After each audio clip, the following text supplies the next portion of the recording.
चौथा बाब। काइन और हाबिल। और आदम अपनी बीवी हव्वा के पास गया और वो हामिला हुई और उसके काइन पैदा हुआ। तब उसने कहा, मुझे खुदावंद से एक मर्द मिला। फिर काइन का भाई हाबिल पैदा हुआ और हाबिल भेड़ बकरियों का चरवाहा और काइन किसान था। चंद रोज के बाद यूं हुआ कि काइन अपने खेत के फल का हदिया खुदावंद के वास्ते लाया और हाबिल भी अपनी भेड़ बकरियों के कुछ पलौठे बच्चों का और कुछ उनकी चर्बी का हदिया लाया। और खुदावंद ने हाबिल को और उसके हदिये को मंजूर किया, पर काइन को और उसके हदिये को मंजूर न किया।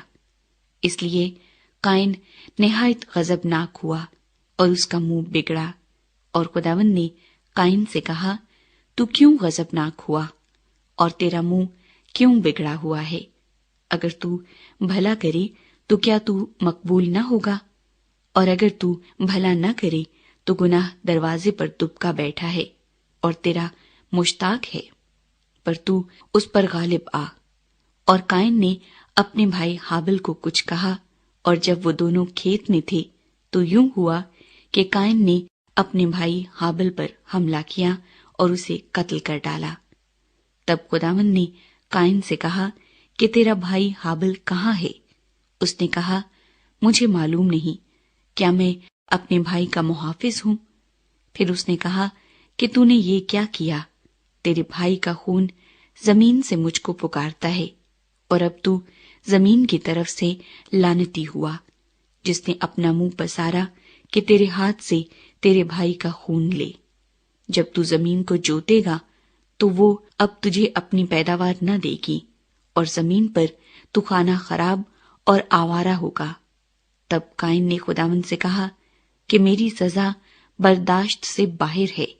देख, आज तूने मुझे रुए जमीन से निकाल दिया है, और मैं तेरे हजूर से रूपोश हो जाऊंगा और जमीन पर खाना खराब और आवारा रहूंगा। और ऐसा होगा कि जो कोई मुझे पाएगा कत्ल कर डालेगा।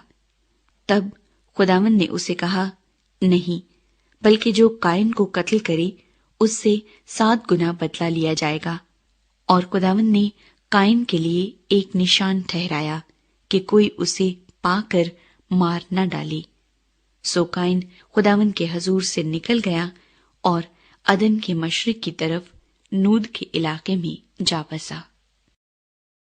काइन की नस्ल। और काइन अपनी बीवी के पास गया और वो हामिला हुई और उसके हनूक पैदा हुआ, और उसने एक शहर बसाया और उसका नाम अपने बेटे के नाम पर हनूक रखा। और हनूक से ईराद पैदा हुआ, और ईराद से महुया एल पैदा हुआ, और महुया एल से मतूसा एल पैदा हुआ, और मतूसा एल से लमक पैदा हुआ। और लमक 2 औरतें ब्याह लाया, एक का नाम अदा और दूसरी का नाम जिल्ला था। और अदा के याबल पैदा हुआ, वो उनका बाप था जो खैमों में रहते और जानवर पालते हैं। और उसके भाई का नाम यूबल था, वो बीन और बांसुरी बजाने वालों का बाप था। और जिल्ला के भी तोबल काइन पैदा हुआ, जो पीतल और लोहे के सब तेज हथियारों का बनाने वाला था। और नामा तोबल काइन की बहन थी। और लमक ने अपनी बीवियों से कहा कि अय अदा और जिला, मेरी बात सुनो। अय लमक की बीवियों, मेरे सुखन पर कान लगाओ। मैंने एक मर्द को जिसने मुझे जख्मी किया मार डाला, और एक जवान को जिसने मेरे चोट लगाई कत्ल कर डाला। अगर काइन का बदला 7 गुना लिया जाएगा तो लमक का 70 और 7 गुना। सेत और अनूस। और आदम फिर अपनी बीवी के पास गया और उसके एक और बेटा हुआ, और उसका नाम सेत रखा। और वो कहने लगी कि खुदा ने हाबिल के इव्ज, जिसको काइन ने कत्ल किया, मुझे दूसरा फर्जंद दिया। और सेत के यहाँ भी एक बेटा पैदा हुआ, जिसका नाम उसने अनूस रखा। उस वक्त से लोग यहोवा का नाम लेकर दुआ करने लगे।